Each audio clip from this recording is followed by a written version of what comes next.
Hi, this is Jim Gibson, and this is my vlog. And one of the things that was interesting the other day, I met with a friend who was just newly elected to a city council here in Southern California. It was a couple miles from where I'm at, another city. And we had lunch together, and he was telling me all the great things that he has done, and I was excited for him because I was one of his supporters. Even though I couldn't vote for him, he's not in my city. But I was glad to hear that he got elected and he was doing great, innovative things. And I said, give me an example. And he said, well, one of the things I want to tell you about is my new website. He goes, we set up this new website to where if you need a permit, you can go right on the website and you just use a credit card to pay for your permit, and you can print your permit and then you do whatever you would like, and it would save you time. You don't have to come to City Hall. You don't have to pay cash or a check or a credit card. You can just go right on the website and get what you need.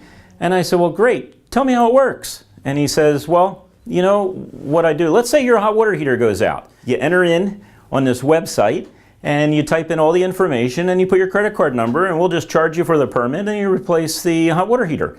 And I said, really? I didn't know you needed a permit to replace a hot water heater in your own home. And he says, yeah, it's the law. You got to have a permit. And I explained to him, I said, you know, this poor guy's been working all week. He has to pay $300 or $400, maybe more, for a hot water heater after he's come home that night and seen that there's water all over his house. He's not going to have hot water for a couple days until he can fix it or get a plumber there. And now you're telling me he has to have a permit. And I thought, well, what does this permit do for this person? Do you come out and inspect to make sure that the water heater has been installed properly according to code? And he said, oh, no, we don't have time for that. And I said, well, then all you're doing is just collecting cash, and you're adding insult to injury. If you really want to help that individual, the people who lose water heaters every 10 to 15 years, why don't you just let them replace the water heater without a permit? In fact, I told him, I said, why don't you just go before the city council with an action item and do away with the requirement of a permit to replace a hot water heater that has failed? And he said, we can't do that, we need the money.